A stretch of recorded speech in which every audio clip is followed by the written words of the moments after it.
How you doing?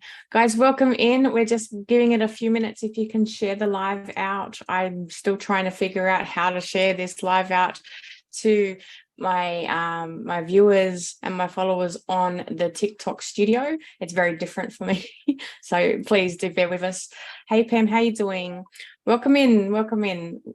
We are having the intuitive hour chat tonight with psychic Kerilyn, who is joining us tonight. Kerilyn, thank you for being here. It's great to be with you, Jen. Lovely to see you. Awesome. So we'll just wait a couple of minutes just for more people to jump on. They're a little bit delayed sometimes. So we'll just wait until we get a few more people in and then we will begin. Hope you are all well and keeping warm tonight. It's quite cold here in Sydney. So hopefully keeping nice and warm. It's lovely and hot up here in Queensland, I might mention. Oh, awesome. We don't have any winter here. I'm hoping it's nice and warm around the end of August because that's when I'll be heading up to the Gold Coast for the retreat. So fingers crossed. It'll be freezing by then. That's the cold period. Just my luck. All right. So welcome again, Kerilyn, to the show. For those of you that are new here, my name is Jen and I am your host. I run the Intuitive Hour, and it's where we talk the tea. We talk all things intuitive. We talk about our experiences, our awakenings, and everything in between, and that which lays beyond the veil. So tonight we have Kerilyn, psychic medium. Now, Kerilyn, can you tell us a little bit about what it is that you do, like what modalities you dabble in? I pretty well dabble in most things. I've kind of just had the gift right from the very beginning of my whole life, and it's been an amazing thing. But you know, everything from tarot cards, just a straight intuitive readings, mediumship. I teach as well. I do a lot of teaching. I'm a healer. I do hands-on healing, crystal healing, using lots and lots of different things in my healing sessions with sound. I'm very into music, as you know, Jen, and I've kind of used my music and all the tonal qualities that are really important for healing. So there's not too much that I don't do these days. I think it's just been something I've evolved with and gotten into as the years have gone by. Amazing. And how and when did you first discover your abilities, and what was your initial reaction to them? I believe that I had the gift from the very early age of about, I would say 9 is when it probably started. And when it began, it was, I could actually, you know, you see that movie and it says, I can see dead people. And it really was like that for me. I could really see people around me. And I had what I thought was just my invisible friend as a child, that I now know to be my guide, my lifelong guide, or lifetime's guide, probably many. And that, I tried to tell my mum about it at the time, and she sort of, you know, it's just a kid thing. But it went away for a couple of years after that. And then it kind of got really huge because I had a car accident. And just before the car accident, I had this voice in my head say, you're going to hit this guidepost. You're going to hit it. You know, you're going to have an accident. And I sort of shook it off, you know, but it was so loud and so real. We turned around and we lost control in the car. We were on the top of a mountain in Inverell, New South Wales. And we actually went down the side of a mountain, nose tail, after hitting the only huge guidepost that they'd pointed out to me. My spirit guides had said we were going to hit. So from that moment onwards, something happened for me. It was big. And I had another accident later on where it happened again. And that saved my sister's life. So there's been a lot of moments where it kind of began and started to really evolve after that. But that was the pinnacle point in my teens, probably more so than ever. Wow, that's pretty full on. So what was it? So your initial reaction was obviously, holy shit, like pretty full on. Like when it first happened with all the voices, as when you get that very first voice was, oh my God, what is this? Do I pay attention to this or not? Because you often get these little intuitive voices, which you think is your own mind, but it really isn't. It was my spirit guides talking to me. They were trying to protect me and those that were with me. And so after that, I learned to really listen. So I tune into everything that I hear or I feel, because I'm very much a huge empath as well. Yeah. I get, sounds voices that come into me. I smell things. I've just learnt to listen because I know that if they're telling me something or they're giving me prompts, it's real and it's really important. So I've got to pay attention to it. Yeah, I love that. Amazing. So what are some common misconceptions about what we do as psychic mediums and energy healers and all the rest of it, all the different modalities and new age stuff that you find are most common these days? Like, which ones? The most frustrating thing is that when I try to tell people about it, they immediately think that I'm of the devil, it's Satanism, and it just isn't that. It's so much more. To be honest, where I come from is a place of love. It's unconditional love, and it just gets me so excited when I tune into that, because it's really important work that we do. And I find it frustrating from that perspective when someone makes fun of it, or and sometimes I guess there are some psychics that are not truly authentic, and I would never call anyone out, but for me, you've got to feel it, you've got to be real, and you really have to know your gift. So I just find that the hardest part, I think. And also, I come from a Christian background initially. I was a Catholic. I went to Catholic school. I moved away from the Catholic school because of abuse in the system, and it taught me that wasn't all about love. So I then started to switch on to, Asian social studies at school, where we learned a lot about spiritualism, and that opened me up to so much more of what I do now, I guess. But I find that the Catholic thing or the Christian thing is also another factor, which as soon as someone who is, Christian, I find unfortunately they look to me as if I'm evil, and I'm just not. I'm just all about love and caring and healing. Yeah. So, How did, coming from that kind of background, how did your family react when you stepped into this side of things? no problem whatsoever, because my mother also had the gift. And she didn't really talk about it too much, but she also used to get a lot of premonitions. So when I started to get into it, she was actually quite thrilled and very supportive of it. But it's actually in our family quite extensively. So we have an uncle that was very psychic, and also a great grandmother on my mum's side. She was basically the witch from the 1930s and 1940s in Malabar in Sydney. And in those days, I believe she would have actually gotten a lot more discrimination, I guess, for her gift than we probably get today, because it has become very, acceptable in what we do now. But yeah, no, I think the family were very pleased about it, to be honest. It was kind of nice. That's amazing. I when you were telling me that briefly previously, I was like, oh my gosh, that makes so much more sense when we talk about our lineage and about why I was so open to it, because the opposite side of my mum's side probably weren't so much dabbling in that type of thing. So it's good to kind of see a connection.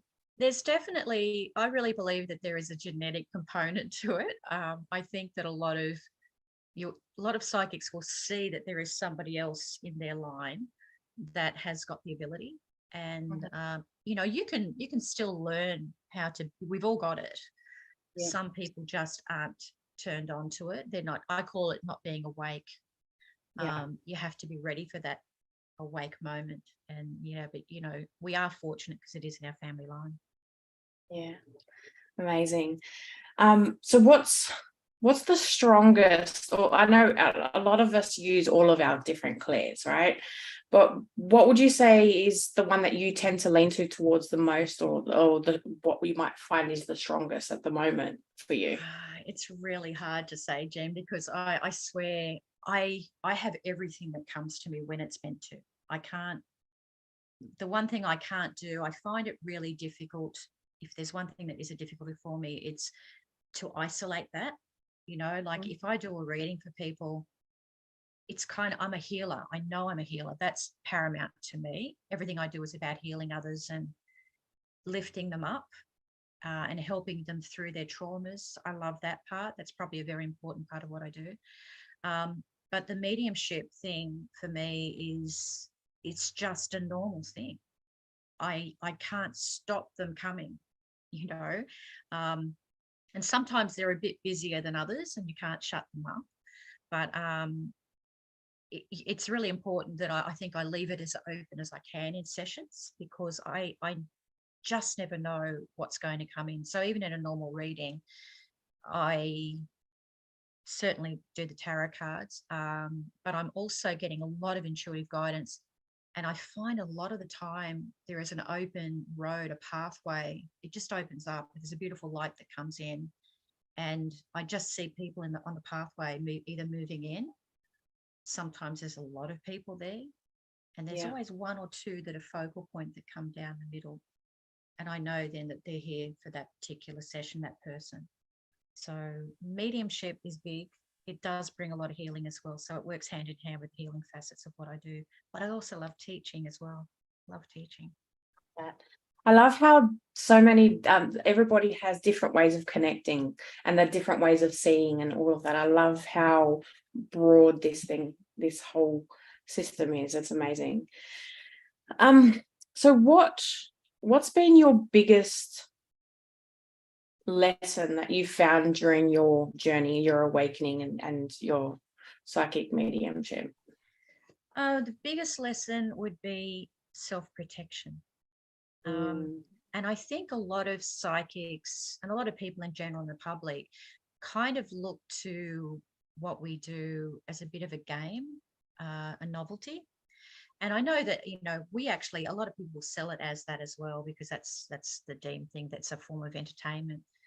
I take it much more seriously than that. And um, when we're actually doing work for people and we open up to spirit, we really have to be careful, because anything can come through, not only for us, but the client too. So I really have learned very solidly from experience not to be flippant about that, to make sure that I've really got my protection in place for myself and everybody, and to also clear it off at the end of the session, because as I've mentioned to you before, I've certainly had attachments. And I think also that we have to be mindful of our energy. We give out so much to other people. We're like sponges that we take it all on board, but we can't hold that. We've got to get rid of it. We've got to remove it from us at the end of each session and protect our home base from yeah. negative energies or lower form energies, which, do come into the home if you're not cautious. Yeah. No, that's a big one. I'm very big on protection, and you can use crystals and all those types of things too to help, and sage and all the rest of it. But I like to promote the biggest one, which is always intention. If there's setting of intention there, then that can be quite strong and powerful. Yeah. And I also like to make sure that the room itself is clean before I start. So every session I use either an incense or sage to actually see what the sage is doing. And at the completion, I'll do it again. As soon as I complete a reading, I'll check it again to see what the smoke is actually doing, whether it's wafting, which is good, or if it's just going straight up. I know that I've got an issue. So, Yeah. it's just to be sure. Yeah, amazing. So you were saying that you do teaching. So what type of services and what type of things do you offer, like in your programs and all that type of stuff with the development side of things? I do a spiritual development course. which at the moment we have a 4-week course happening right now. We're actually opening that up, so it's a brand new session. In that 4 weeks, you pretty well learn. And look, with me, people get more value for money because I give a lot. You know, I love to be able to get, if people are really into what we're doing, you know, don't be surprised if you get an extra week or two, because I just love what I do and I love teaching people. So they learn everything in that. There's a beginner's section. I have like a middle ground, one intermediate, and then I also have an advanced group, which we learn, you know, we develop from the basic stuff, from meditation, connecting to spirit guides, a little bit on crystals. Then we move into the more advanced section where they really get into their modalities. Like, you know, if they really wanted to learn tarot, we do another section in there, or get really heavily into crystal healing. I do that in the middle section. And the last one is really full on mediumship. And I don't touch that with people at the beginning, because it has to be so precise, and there is so much caution around it, you know, that I like to make sure that people they know exactly what they have to do before they get into it, because I do feel that if you're not really you know, informed, I guess you can get yourself into all sorts of trouble. Yeah, no, definitely. We've got some more people coming in and they're saying hello. So Hi, they're saying, how are you? And the other thing too, Jen, I've got, just to let you know, I also do a meditation group. Tuesday nights is my usual meditation group. And I also do a really wonderful healing course. So if people are going through trauma and they really want to work through that, and also, you know, get a groundwork for their forgiveness, if you like, and release, and then moving forward. That's I'm really proud of that course. That's a big course that I do a lot of work with.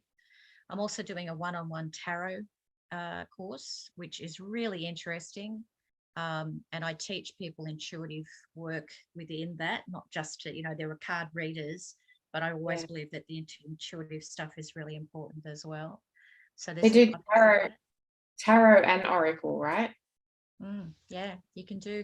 I like, and I also teach the use of normal playing cards, which is really the original way. So it's quite diverse in what you learn, and you also get an opportunity to work with people interactively. So it's quite a good thing. So there's lots of stuff that I do. You know, if people are interested, all they can have to do is get in touch. And where, if they were wanting to get in touch with you, how would they go about doing that? On my website, it's just down on my page there, www.psychickerilyn.com. I'm also on Facebook and on TikTok under Psychic Kerilyn. And just to let people know, I work internationally. So I've got people in my classes all over the world. So it doesn't matter where they are or what time zone they're in. I will accommodate that. If I have a US group, we work in my morning, their nights. But it works out. So it doesn't matter where you are. I can work with you. It's no problem at all. Amazing. Awesome. Now, when we think about favorite books and authors, I'm a big nerd when it comes to books, so I like to get other people's perspectives and see if there's any other books that I can kind of delve in, as well as the people that come into the TikTok to have a listen and to learn all about this stuff. So what or who would be your favorite author? Dr. Wayne Dyer. I love everything about his work. He's passed on, unfortunately, now, but my goodness, he's taught me so much. I can't get enough of what he wrote, what he produced. There's nothing that I haven't seen. I love the fact that he had a lot of his teachings via the Tao, which for me, when you start to read the Tao, you will actually, it'll just open you up in a different way altogether. That's the Tao Te Ching, isn't it? Yeah. So, you can get a lot of that through Dr. Wayne Dyer's teachings and his videos particularly. He was very tied up with, of course, Hay House, which has some wonderful teachings on there as well. by far anything to do with, he's my mentor as far as I'm concerned. I just love everything that he does. Well, I remember seeing the video on it was on YouTube actually, and it was The Shift. It was the full-length movie, and I absolutely loved it because there was a part in there, and I was like, oh my God, that is me. It was the woman that was wanting to be she was away with her family, and she was so busy looking after the kids and the husband, and then when she spoke to the what was he? The janitor, I guess you could say, who ended up being the owner. When she went in and started drawing in the bathroom, I was just like, oh my God, I felt her in me when I was watching it and I was going through that moment. It was such a powerful moment for me, and that's why I absolutely love him as well. I've actually got one of his journals. It's a journal, Journey to Purpose or something. It's like a journal prompts to it kind of goes through a bit of a spiel, and then it gives you journal prompts, and it's an amazing read. It's amazing to get your thoughts flowing and all the rest of it. So definitely. And Louise Hayes, if you love Dr. Wayne Dyer, Louise Hayes, of course, Louise Hayes, she's just amazing. She has so much knowledge.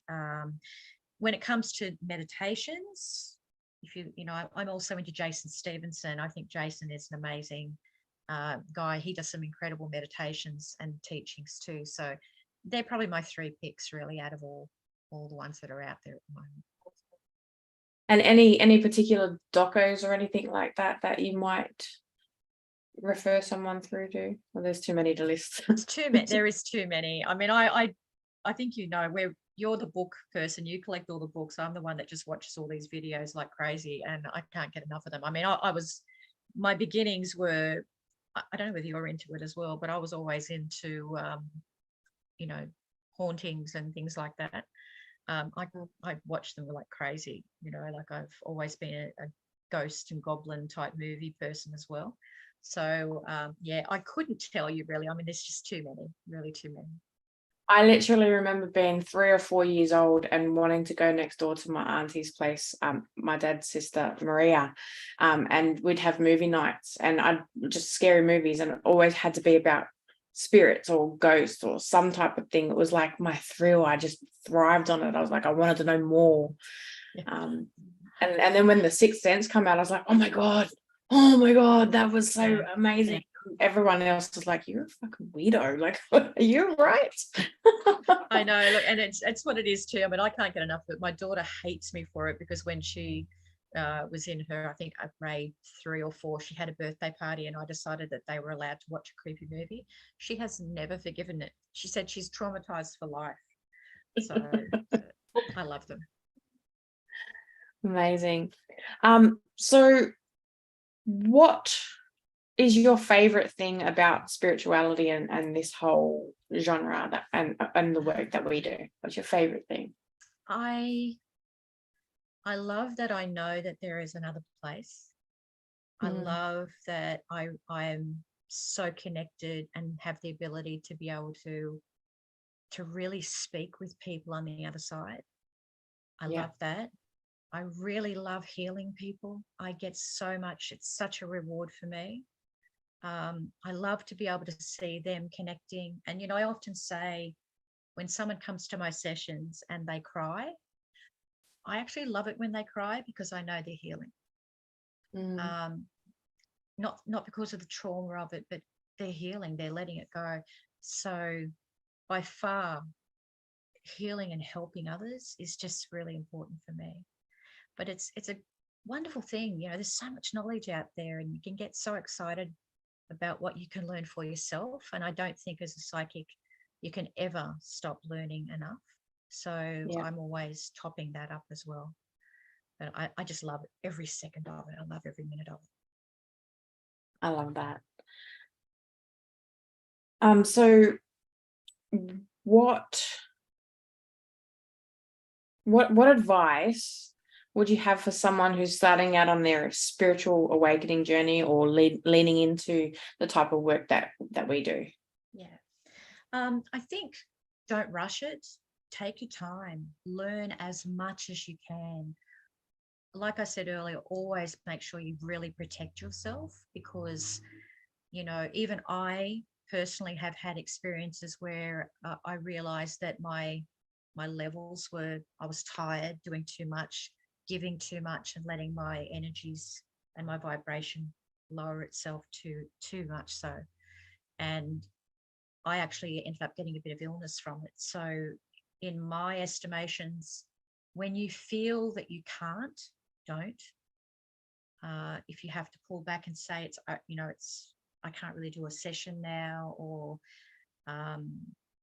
people want a lot from us, because we are those sponges that people will be drawn to us. Our vibrations are so high. They love to be able to have a part of us. It's that energy, beautiful shared energy. But I think you really need to take your time and really particularly look at your protection. Don't underestimate it. Don't look at this as a novelty. It's serious stuff, and it should always be respected and regarded highly. So that's the best advice I can give. Amazing. Thank you so much. Now's the time when we kind of, we are running a little bit ahead of time, but what we can do is head over to the comments. And I don't know if you said you've got some people over your side from YouTube, is it? I can't see it. Oh, you can't see it at the moment. Okay, that's all good. So what we'll do is we'll head into the comment section and just have a little look.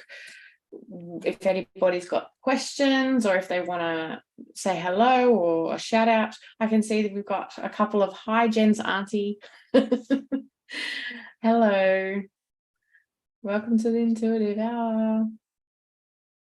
So anybody got any questions for Kerilyn here? And we aren't talking baby pictures of Jen, okay? I do have a couple.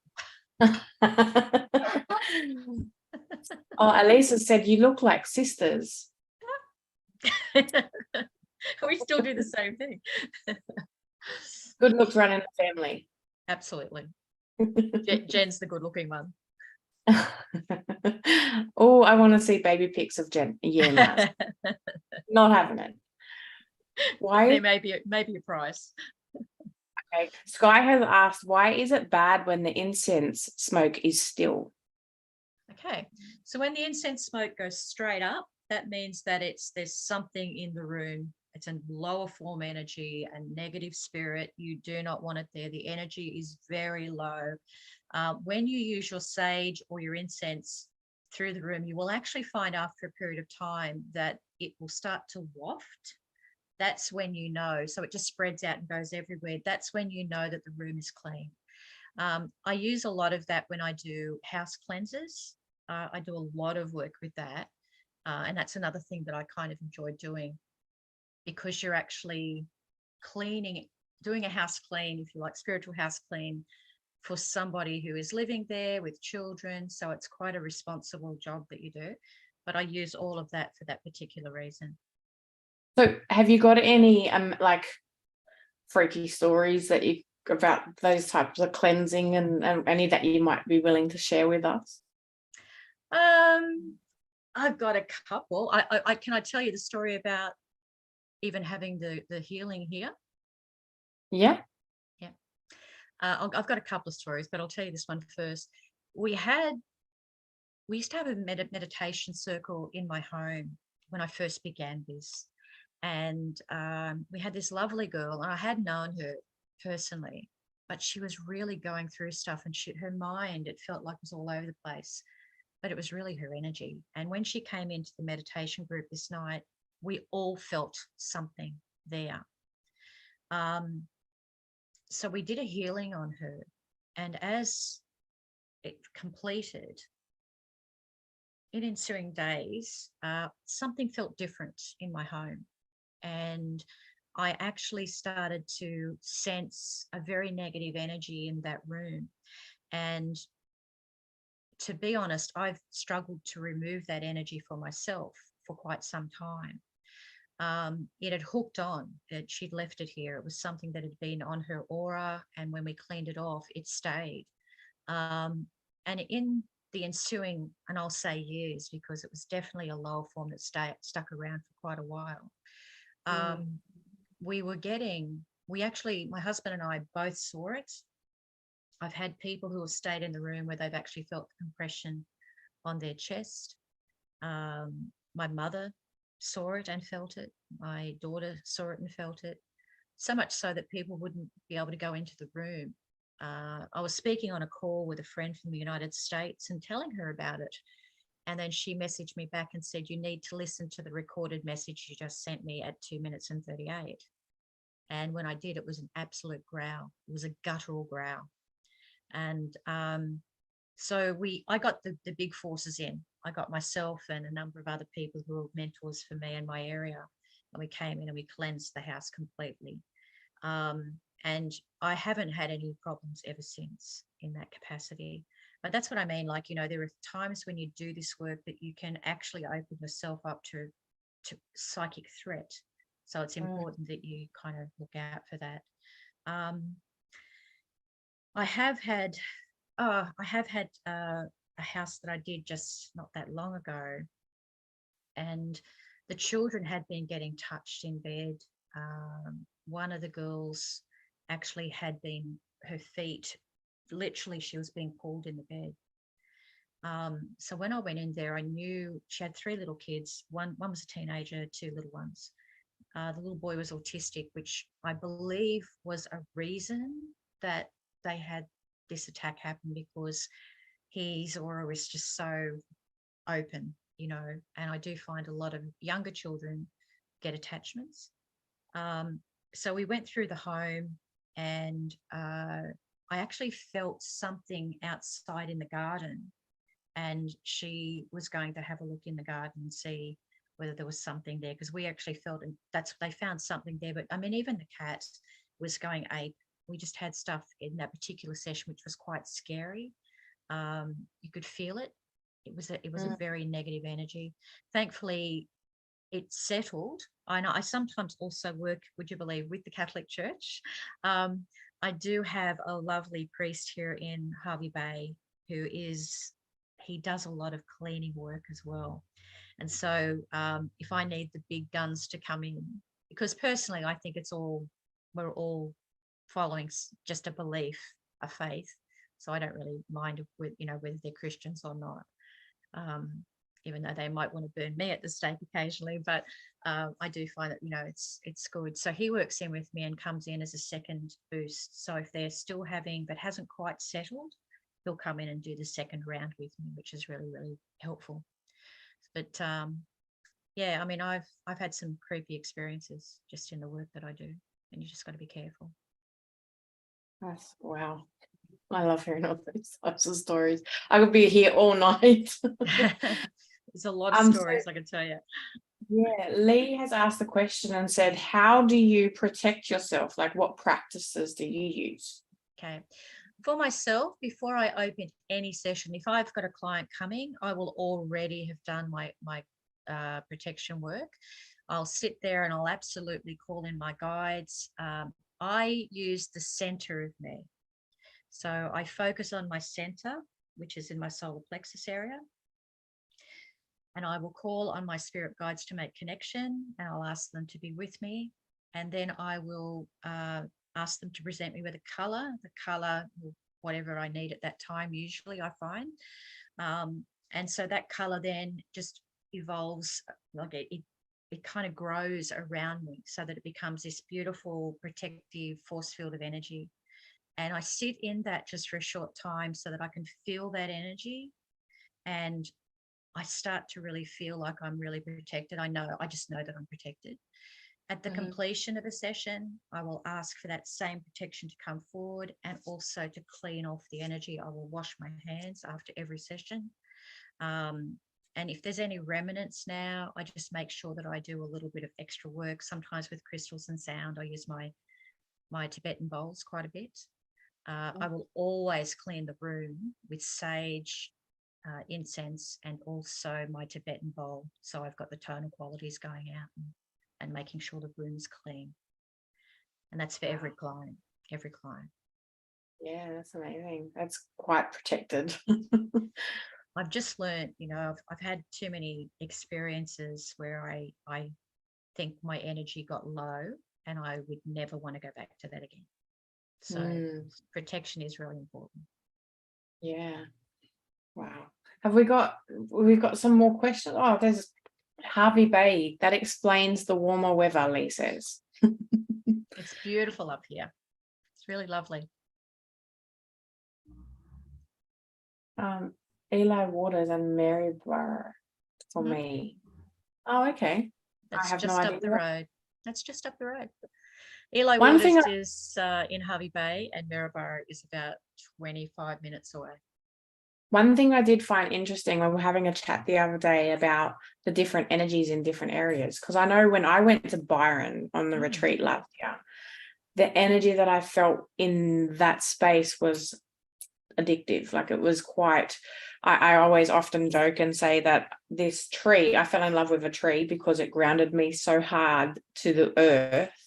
I made a bit of a joke and said, I understand how people can fall in love with items and, like, buildings and stuff, like, because I fell in love with this tree. And you were talking about the different energies around where you are and how people can feel them. Do you want to talk a little bit more about that? Sure. Yeah. I find, because I travel a fair bit, whenever I'm moving into certain areas, coming into certain areas, I always feel an energy shift, and you can feel it whether it's really heavy, negative, or whether it's really vibrant, just as you've sort of said, when you go to your courses and stuff. And if there's one place that I find that is really that high energy, Mullaney is a place that I love to go. I actually head up there. I don't know if anyone's heard of it. It's a place called White Eagle Lodge. It is the most incredible spiritual experience you could have. I highly recommend that. But just being in that whole area, because it's in the top of the mountains, and it's got a lot of, creative people there, so the energy is a very high vibration, so that's great. However, when I move into certain areas, I go to, even coming from Brisbane through the Sunshine Coast and then heading up into Hervey Bay, I get to Maryborough and the energy seems to drop. So it always worries me that the energy sort of becomes very low. And then when I move out of Maryborough and come onto the Hervey Bay Road, even though I love where I live, I love this place, but the energy is very, very negative at times. As soon as you hit, probably, there's a little place called Saltwater Creek Bridge, and that's where we find the energy kind of shifts from there onwards. And what I found in this area, we have a lot of areas, places that are haunted. There's a lot of spiritual experiences that people say again and again and again. This house is haunted, that building's haunted. There's some really interesting places to go to, just to sort of like do an investigation, which is another thing that I do on the side in my spare time, because I just love, having a look at these places too. But, there are certain places that do have that high energy. Whenever I move into the lower energy, I always make sure that if I feel it, I protect straight away.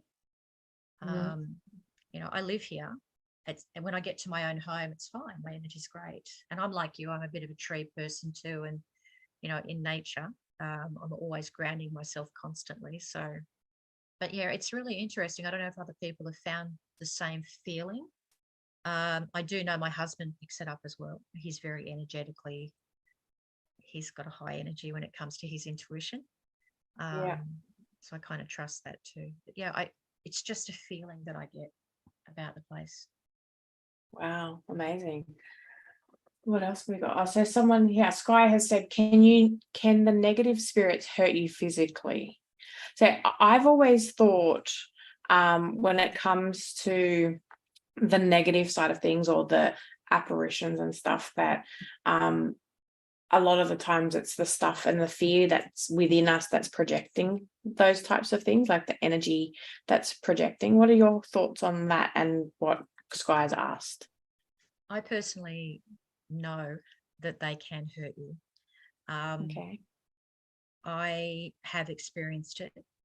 I have been I've had a psychic attack on me. I've had a spiritual attack on me, to the point where I was in a room one night in this place, and I felt like first off, I sort of half woke. It was about 5 o'clock in the morning, and it was just starting to get light, but I could hear the birds waking up. They were calling out. So you sort of half asleep. And then I felt this pressure on me, and then I felt like there were hands around my neck. And I really mean this to be true. This is honest to God truth. It felt like I was choking. I couldn't speak. And I could hear a male and a female laughing, but it was just in that room. It was just with me. And I had to, it was scary. I actually felt scared because it was something that I couldn't stop it. And I just had to say in my mind, stop, take your hands off me, let me go. And then when they did, the first thing I did was jump out of bed, and I left that room, and I never went back to that room again.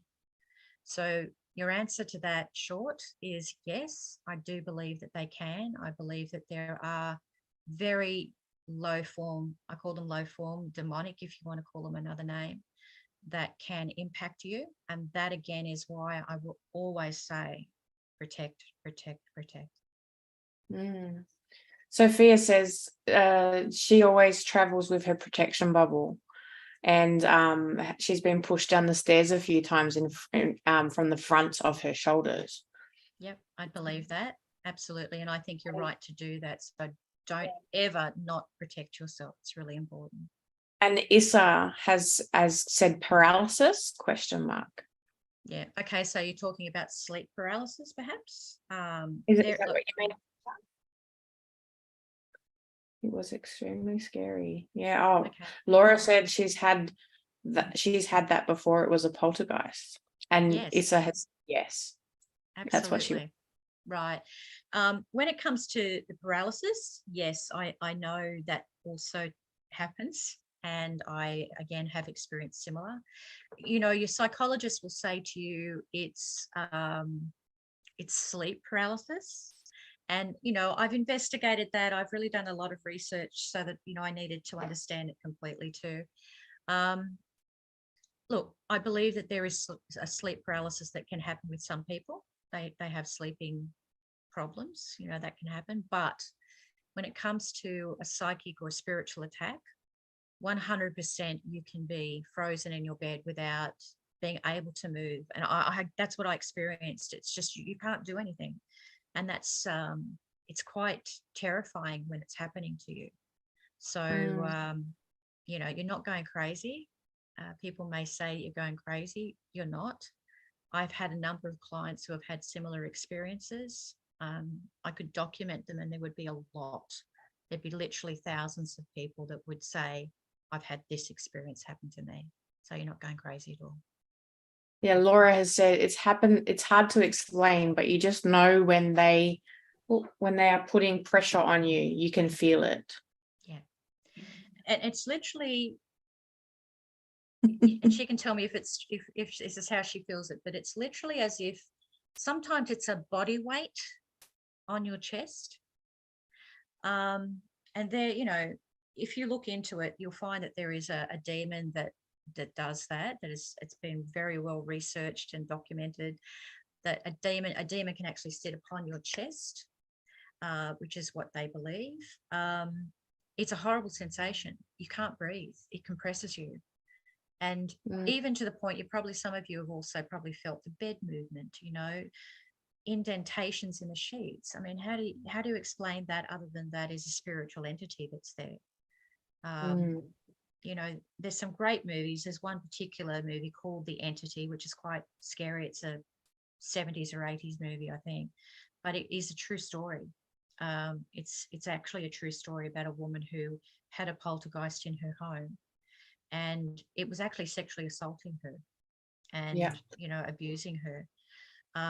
And that was actually taken into a scientific lab. They built a house exactly the same.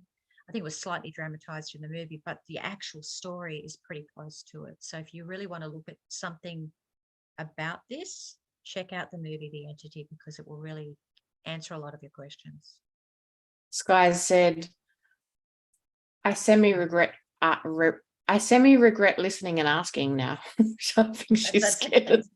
okay. But Um, I'll tell you one thing just on that too. If you've ever heard someone call your name, whatever you do not answer. Now, again, I've had a similar experience. I had one day I'd come back from Brisbane. I was rushing to go somewhere, and I heard someone call my name, and there was no one in the house except for my husband, who I thought was unpacking the car. And he came. I'd actually called out to him, and heard my name, so I called out to him, and nothing happened. And then I went on and did whatever I was doing, and I heard my name again. And then my husband came up through the door, and I was just saying, "What do you want?" But it was actually something else that I can't explain. So I made the mistake then of answering it. And that was in early days when I didn't really know much about this stuff. So what I really would recommend to people is, if your name is called by something that you can't see, don't respond. Sometimes you will also get confused. Someone who was passed on, sometimes we want to make connection and talk to somebody in spirit, and we think we're calling them in. But demons can actually mask their personalities. They can become whoever you want them to be. So just be careful when you're speaking to someone in spirit, if you don't have proper protection around you. all right, cool. So do we have any further questions, guys, before we move on to the reading section? Are we going to pull some cards? Okay, if you want. Yeah. Awesome. Any further questions? Oh, paranormal activity got me like. I'm just going to grab my cards, if that's okay. I'll be back. Yep, no problem.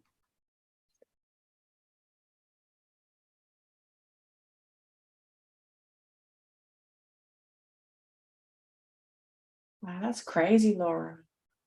I had full body weight on my chest and throat. Then rosary beads started swinging like crazy. Well, that sounds like a fucking movie. Should fucking hell. Just heard something then. What did she have? She said, Laura said she goes, I had full body weight on my chest and throat. Then the rosary beads started swinging like crazy. They were hanging on my picture frame. That happened about 8 years ago. Is anything that's happening now? Or has it stopped? Has it stopped? It was creepy and terrifying. My hubby was with me. Okay. Elisa said she's our auntie now. Auntie Psychic Kerilyn. That's fine. Awesome. All right. I'm ready to roll. All right, cool. So who in the chat would like some cards? What are we going to do? We're going to do 2 to 3 people, or do you want to do a collective, or how do you want to do it? Yeah, it doesn't matter. You just tell me how many you need. All right, we'll go with 3. And the first one that has said that is Sophia. Yes, please. Okay, Sophia. What does she want? Anything in Sophia? Oh, and Sky is chanting, one of us, one of us. All right, let me see what I got. Sophia. Okay, so this is for Sky, yeah? Sky we're talking to? No, this one's for Sophia. Okay, Sophia, I'm sorry, Sophia. Anything's fine. Okay, so Sophia, I have to tell you that there is actually a gentleman that is with you. He just popped his head in. So this is someone who you have definitely lost. It does feel to me like it's a family connection, because I have the heart centers are showing a connection for me. So that therefore that is definitely a family member. This can be a father figure. So it'll either be your father or a grandfather that's passed. It just feels that line for me. So I know that that's really quite important. Who is the smoker around you? Is there a smoker? If you have a smoker, or if you are a smoker, okay, they have to stop now. It's important. It's stop now. this gentleman is really insistent, and Oh, I get a lot of husband. preemptive stuff. Okay. Her husband is a smoker. All right. Who's got I the think cough? that's Who's the cough? who's the cough. Who does the coughing? Because I'm hearing the coughing.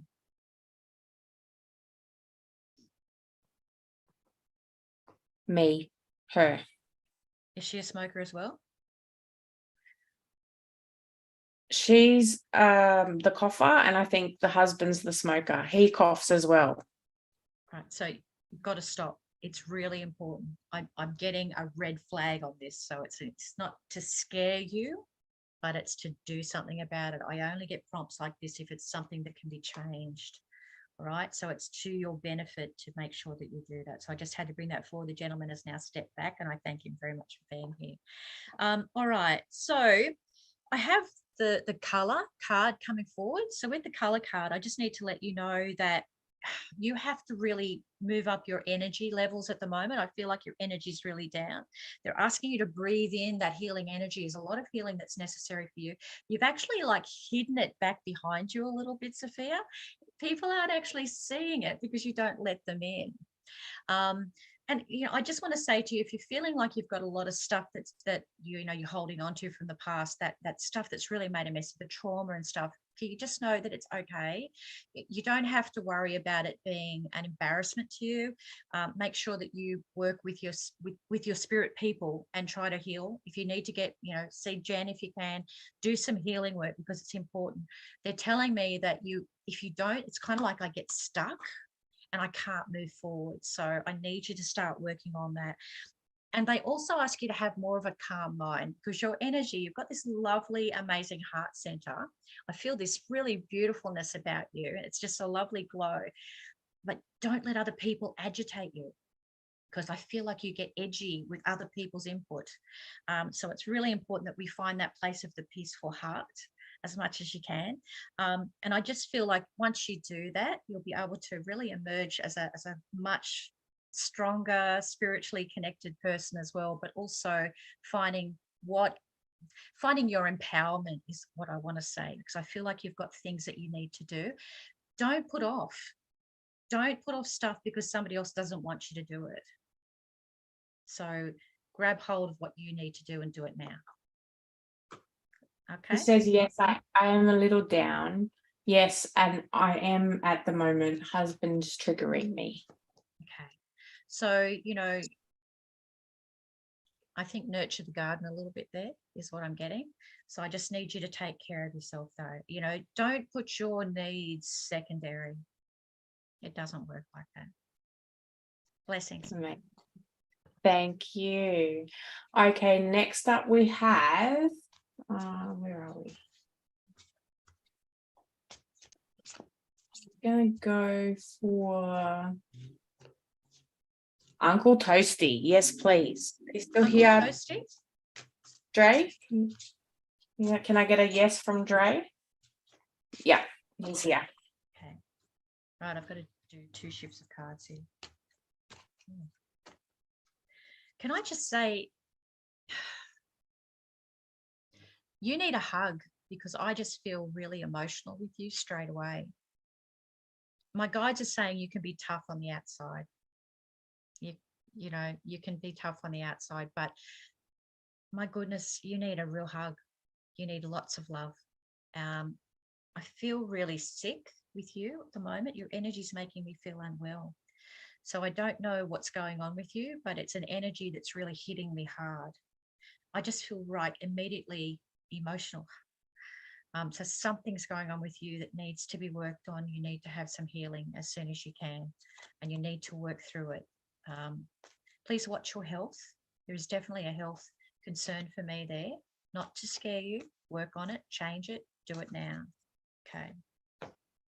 You have an opportunity to actually right now also, if you can change your energy and lift your vibration. I've got the card of manifestation here. Now, this is really an important card. This is also the way this card works. It works with numbers. It works with the pentagram. It works with color of the card, the pentagram, all sorts of things. But it is a card of manifestation, particularly around love for you. but you can manifest anything you like at this time. So it's kind of like the world's at your feet. There's no need to like be hesitant. Don't, if there's an opportunity that arises, you need to step straight into it now. If it's love around you, you need to draw that in. If it's about bringing just really beautiful, good healthiness about you, focus on that. But it's all about your healing and manifestation right now. The number 8 for some reason is really important around you as well. I need to let you know that I've drawn 2 cards because I had to. I've got the abundance card here. So whatever you manifest, it's going to be huge, but it's around love. There's also a soul connection for me. It's an 88. So I do feel that there can be someone that can be very much a soul connection for you. If you haven't met them yet, they're right on your horizon. So allow them in. But you've got to drop your, I say protect, yes, but sometimes you protect yourself so that it pushes people away a little bit because they're not sure how they can break through that. So abundance, manifest, do all you need to do right now. It's in your hands. You can do it if you want it. Blessings. Wow. Thank you. Oh, hang on. Is it frozen still? Are we still frozen?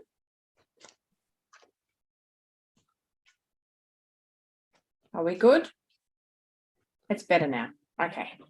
Did you got all of that, Toasty? You got all of that, Dre? All good now. It was just for a moment. Okay, awesome. Thank you.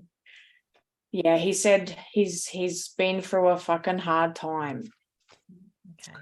I'm loving that everybody in the chat is giving you virtual hugs right now, Dre. Dre. Can I just also say to Dre, remember that the past is gone, right? Right now is where you've got to look and focus. This is what you've got to look to. The future, it takes care of itself, but you have to act now to make the changes that are necessary. Good things are coming. Yeah, I love that. So we got one more that we can do. Like a green heart in the chat if you're wanting the lucky last read. Okay. All right. Who have we got? Okay, Elise. Okay, Elise. All right, I've got the card of illusion. Now, whenever I get this card, I need to say to you, please pay attention at a situation that you're currently in, right? Don't just take it at face value. Spirit guide is asking you to look at everything and look at it closely, but be really objective in the way that you manage it, I guess. Don't sort of be too judgmental is what my guides are saying. If you get judgmental again at whoever brings this to you, this person that brings it to you, you're going to get yourself into all sorts of trouble. You have to make a really big decision. So make it with a lot of information and a lot of thought before you actually then step into something that you don't want. I've got the love card that came up with that as well. So it can be around a relationship. You have to be and it doesn't necessarily mean a love relationship either, but it can be. But it's a relationship. So that can also be a family situation too. So just be aware of that. Can I just say to you, because they're just drawing me elsewhere with my guides, you hold a lot of fear. You're always so afraid. And it's causing you to have a bit of a lack of trust in others. Spirit doesn't want you to do that anymore because you actually have to know you're safe. You can be as safe as you wish to be. You can have your own protection around you. Love isn't always about, no one can make you happy in that capacity. No one can love you enough because you have to love you. But I have to say to you that love can come to you if you make the right choice. In the right way. It doesn't matter if you're in a relationship now, it just means it's going to blossom and grow if you choose wisely. So make the right decision. I really mean for you, don't step into something that you don't want. That is a really prime information. They're pushy with that. But I do feel also you hold your feelings back a little bit, your communication, because I feel your chakras blocked. Make sure that your communication and what you are trying to say is what your heart really feels. So that's really important. And that's as much as I can give one that wants their blessings. Thank you. Wow, I love those reads. They were so amazing and informative. And thank you so much again for Kerilyn for being on tonight. Elisa said thank you so much with lots of green hearts, and it's been amazing to jump in and learn a bit more about you and what you do and your experiences. So thank you so much. Thanks, Jen. And it's just lovely to be with my niece on YouTube and TikTok and all sorts of things. So it's just really nice to have a chat to you too. Amazing. Again, guys, we'll be on next week, Tuesday, 8 p.m. Australian Eastern Standard Time, live here on TikTok with the Intuitive Hour. I'm your host, Jen Gypsy, and this is the amazing psychic Kerilyn. Until next time, big love and stay curious. Thank you See for you your guys. company.